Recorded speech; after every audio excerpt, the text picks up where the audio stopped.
To be clear, I'm not a fan of the decanonization of so much. We lost some truly great stories. Regardless, something was needed, as there was almost no opportunity for new movies or content in general, but it was way too extensive.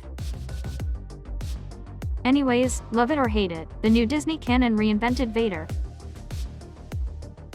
In Legends, Vader was incompetent and only moderately powerful in comparison to other Sith Lords. Disney made him badass again. Starting with the hallway scene in Rogue One and moving on to every scene with him in it in Rebels, a mediocre show that got elevated to great whenever Vader arrived, but both of these showed nothing really impressive except him surviving the massive explosion on Malachor. But this soon changed with the Darth Vader Marvel comic series that soon made it clear just how powerful he is in canon. The first time we see Vader, he casually dismantles an AT-AT and force chokes an officer who's in orbit.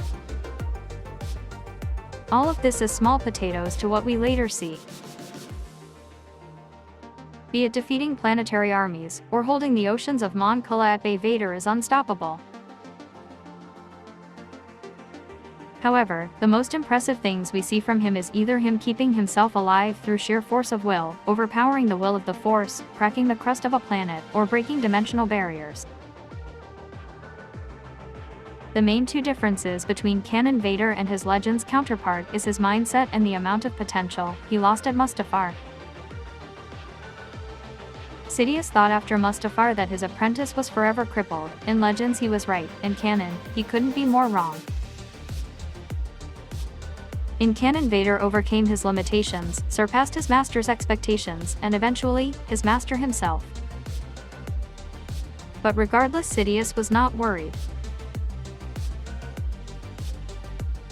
For he had worked a weakness into Vader's armor, a weakness to lightning, and if that somehow failed, he had the designers of Vader's armor make a failsafe, a button that would completely shut Vader's suit down, turning off his life support and immediately rendering Vader unconscious. Suffice to say, Palpatine was very happy with his chances against Vader. That is, he was until right before the Battle of Endor, when one of those scientists, who had gone rogue, tried to use his copy of the button. It worked the way it was supposed to, at least until Vader kept himself alive and turned his suit back on.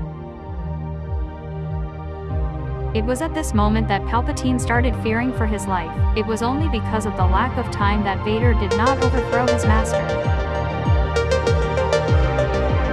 And for those of you wondering why he didn't keep himself alive in Return of the Jedi, it's because doing that requires rage, and Vader, or rather, Anakin, had no rage at that moment.